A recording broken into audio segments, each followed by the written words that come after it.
La historia de Antonio de Leiva comienza en el corazón de una España en plena transición hacia el dominio continental. Nacido en 1480, en la localidad de Navarrete, en La Rioja, pertenecía a una familia de la pequeña nobleza castellana.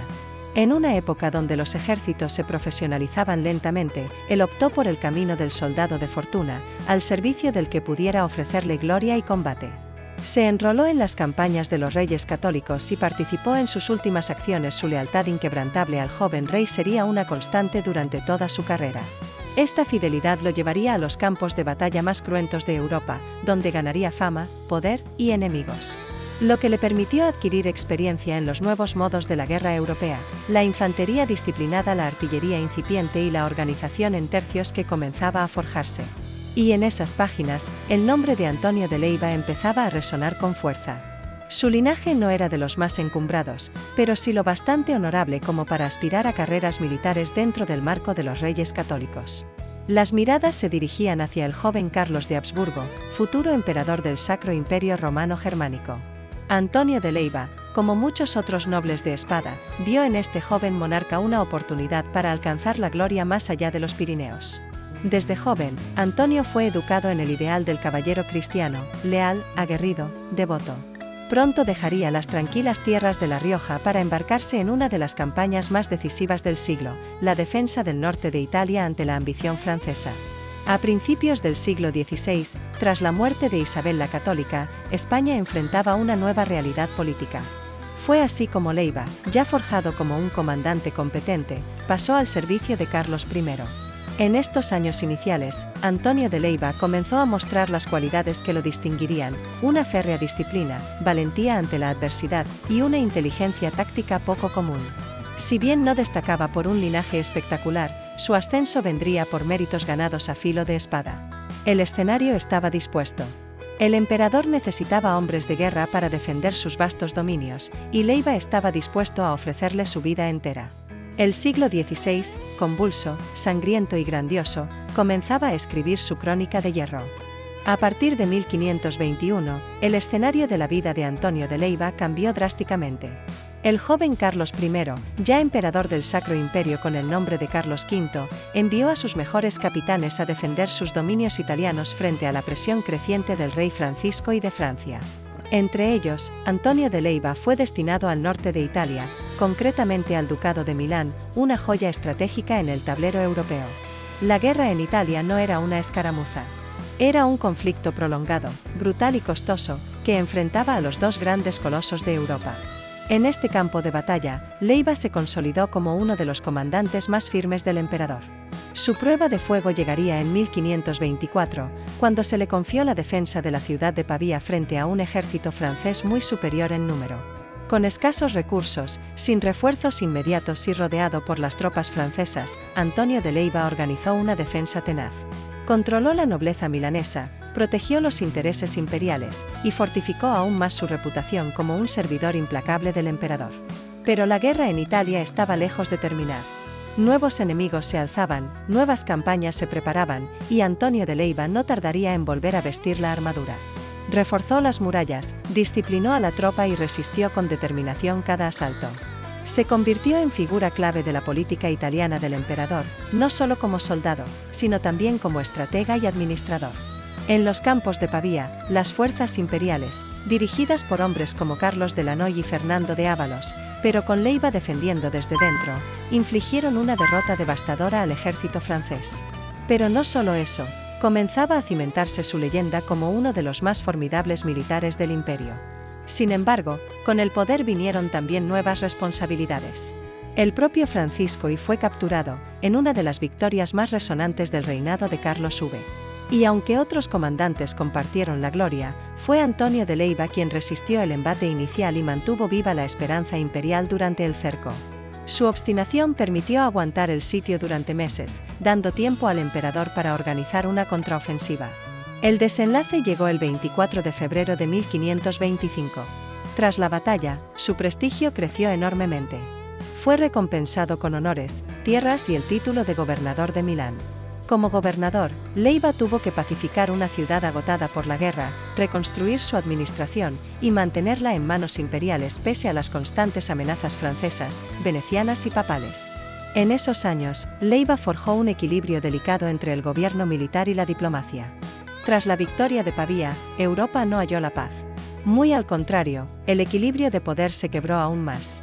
La ciudad, aún debilitada por la guerra, se convirtió de nuevo en objetivo prioritario para los enemigos del imperio. Con una guarnición escasa y una población extenuada, resistió los embates de las tropas de la Liga. Una vez más, su tenacidad y habilidad militar se impusieron. No era solo un general de campo, era un estratega de resistencia, capaz de prolongar el conflicto hasta que llegaran refuerzos imperiales. Su administración fue dura, incluso autoritaria, pero también eficaz. Antonio de Leiva, ya veterano, seguía siendo el hombre del emperador. Su espada aún tenía mucho que ofrecer, y su nombre resonaba con respeto en los pasillos del poder de Europa. Pronto sería llamado a combatir nuevamente, esta vez no solo como gobernador, sino como uno de los principales capitanes del ejército imperial en toda la península. Reorganizó los impuestos, reforzó las defensas, e impuso una disciplina severa a los soldados. No toleraba la corrupción ni la indisciplina, y era temido tanto por sus enemigos como por sus subordinados. Pero si los adversarios esperaban que Leiva cediera el control, estaban profundamente equivocados. El resultado fue el infame Sacco di Roma, en mayo de 1527, una tragedia para la cristiandad y una advertencia brutal del poder imperial. Aunque Leiva no participó directamente en ese saqueo, su papel en contener a la Liga en el norte fue fundamental para permitir aquel avance por el sur. En 1526, apenas un año después de la captura de Francisco, y se conformó la llamada Liga de Cognac, una alianza impulsada por el Papa Clemente VII, junto con Francia, Venecia, Florencia y otros estados italianos, decididos a frenar la hegemonía del emperador Carlos V en la península itálica. Antonio de Leiva, como gobernador de Milán, se encontraba en primera línea del conflicto. Durante los años 1526 y 1527, Leiva dirigió una nueva defensa ejemplar de Milán. Mientras tanto, el emperador, falto de fondos, permitió que su ejército de mercenarios avanzara sobre Roma. Después del saqueo, las potencias de la Liga se desorganizaron, y el equilibrio volvió a cambiar. Carlos V ofreció paz, pero desde una posición de fuerza. Antonio de Leiva fue entonces recompensado con nuevas distinciones, se le concedió el título de Príncipe del Sacro Imperio y recibió extensas posesiones en Italia, consolidando así su presencia en la región no solo como militar sino como noble territorial. En los años posteriores, Leiva trabajó incansablemente para restaurar el orden en Milán. Pero el descanso le duraría poco. Las intrigas de Italia no cesaban, y nuevos vientos de guerra empezaban a soplar. La guerra no se acababa. Y mientras otros buscaban paz o riqueza, Antonio de Leiva seguía viviendo por y para el imperio. La década de 1530 trajo consigo una nueva fase en la guerra por el control de Italia. Pese a las victorias imperiales, Francia no se resignaba a perder su influencia sobre la península, y nuevos conflictos estallaron, especialmente en el norte. En 1535, murió sin herederos el duque Francesco Sforza, último representante de la familia que había gobernado Milán durante generaciones. En 1536, el rey Francisco I lanzó una nueva invasión, esta vez en la región del Piamonte, iniciando la llamada Sexta Guerra Italiana. Leiva fue puesto al frente del ejército imperial para detener este nuevo avance. Ya entrado en años, pero con una energía intacta, el veterano general organizó la defensa y tomó la ofensiva. Esto dejó el ducado sin sucesor, y Carlos V decidió incorporarlo directamente a sus dominios, nombrando a Antonio de Leiva como capitán general de todo el norte de Italia. Su salud comenzaba a resentirse. Años de campaña, cargas de gobierno, traiciones y batallas habían mermado el cuerpo del viejo guerrero. Antonio de Leiva, ya elevado al rango de gran condestable del milanesado y uno de los principales capitanes del emperador, fue llamado nuevamente al campo de batalla. Su fin se acercaba. Y con él, se apagaría una de las luces más férreas del ejército del emperador. Ya no era solo un militar, era el símbolo de la lealtad, del deber y del poder imperial en Italia. Leiva debía lidiar no solo con el enemigo en el campo, sino también con las intrigas políticas, los nobles italianos desconfiados y la burocracia imperial, siempre lenta para enviar recursos. La situación era compleja. Aunque Milán estaba segura bajo su gobierno, otras regiones de Italia seguían siendo inestables. Leiva logró avances importantes en el Piamonte y ocupó varias plazas fuertes, entre ellas Cherasco y Saluzzo. Su prestigio como comandante se consolidaba aún más. Pero la reacción francesa no se hizo esperar. Las campañas de estos años fueron arduas, marcadas por marchas forzadas, sitios prolongados y un terreno montañoso que dificultaba cada maniobra. Sin embargo, no todo eran victorias. Las enfermedades, el hambre y la falta de fondos para pagar a los soldados afectaban profundamente la moral del ejército. En medio de todo ello, su figura adquiría una mezcla de admiración y temor. Era implacable con los desertores, severo con sus oficiales, pero respetado incluso por sus enemigos. Los franceses lo consideraban uno de los pilares de la resistencia imperial en Italia, y sus acciones mantenían viva la presencia de Carlos V en un territorio que se disputaba palmo a palmo. En 1537, tras casi 2 años de lucha constante, se alcanzó una tregua entre Francia y el Imperio. Antonio de Leiva regresó a Milán, exhausto pero victorioso.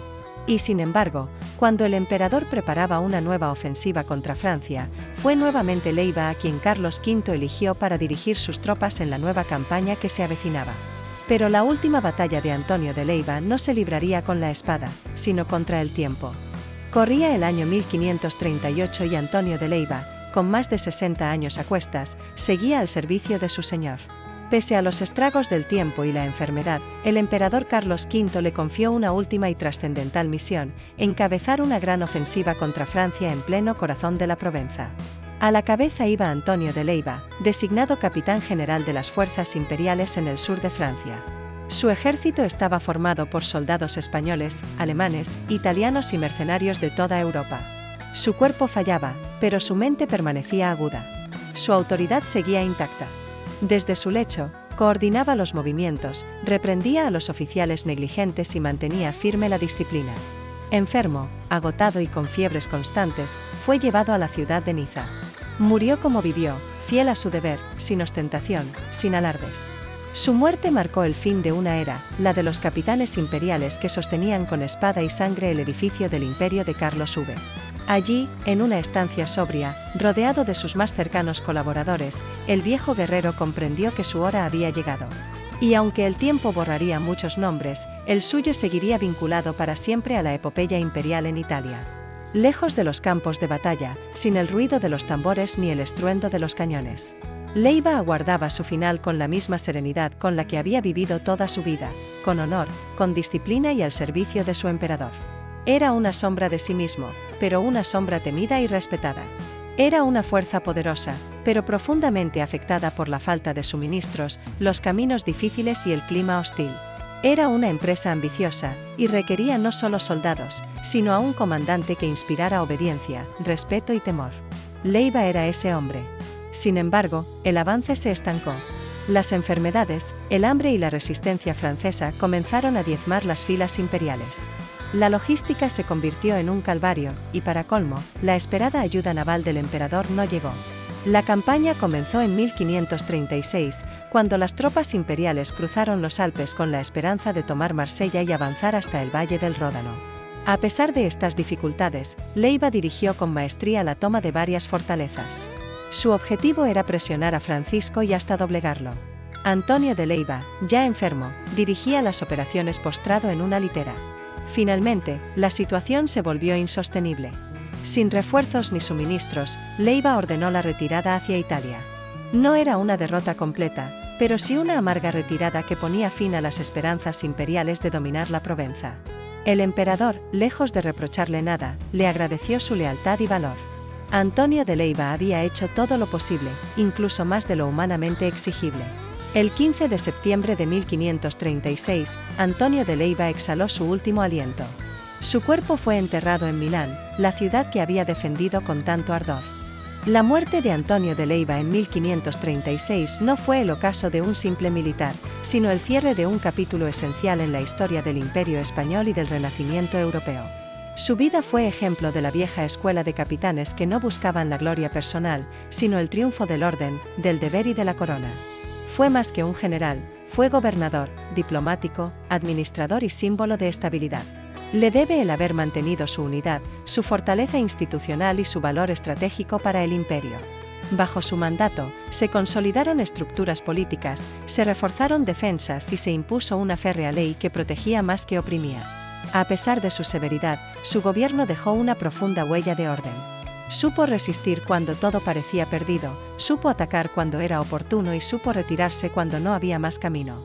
Pero los historiadores militares y los que estudian el ascenso del Imperio español en Europa saben que sin hombres como él, ni Carlos V habría conservado Italia, ni el equilibrio europeo del siglo XVI habría sido posible. Un hombre forjado en la disciplina, templado en la guerra y endurecido por años de lealtad inquebrantable al emperador Carlos V. Su legado no se canta en poemas, pero se inscribe en los muros de las fortalezas que defendió, en las calles de Milán que gobernó, y en las páginas de la historia que aún susurran su nombre. Durante más de 3 décadas, Leiva se mantuvo como uno de los pilares del poder imperial en Italia. Y en cada uno de esos episodios dejó su impronta. No fue un caudillo temerario, sino un estratega sobrio, meticuloso y disciplinado. Leiva no acumuló riquezas desmedidas ni buscó títulos vanidosos. Recibió recompensas, sí, como el Principado del Sacro Imperio y tierras en Italia, pero nunca hizo de ellas un reino propio. Siempre fue, primero y ante todo, un soldado del César. Uno que prefería asegurar la victoria antes que buscar la fama. Milán, su bastión, le debe más que la defensa frente a franceses o ligas italianas. En cuanto a sus méritos militares, la lista es extensa. Estuvo en Ravenna, en Bicocca, en Pavía, en los asedios de Milán, en la ofensiva de Provenza. Porque la historia de Antonio de Leiva no se mide en castillos ni en monedas, sino en el respeto que sus contemporáneos, incluso sus enemigos, le profesaron. Francisco I de Francia, derrotado en Pavía, reconocía a Leiva como uno de los grandes capitanes de su tiempo. Los italianos, aunque sometidos por él, lo temían y admiraban a partes iguales. El emperador Carlos V, que confió en él como en pocos, llegó a considerarlo no solo un instrumento útil de guerra, sino un ejemplo moral de lo que debía ser un servidor del imperio. Su descendencia heredó sus tierras y títulos, pero no su leyenda. Antonio de Leiva fue, en vida, un baluarte de piedra, una muralla contra la inestabilidad y una lanza firme al servicio del poder imperial. Así terminó la vida de un hombre que no necesitó coronas para ser rey en los campos de batalla. El soldado fiel. El gobernador implacable.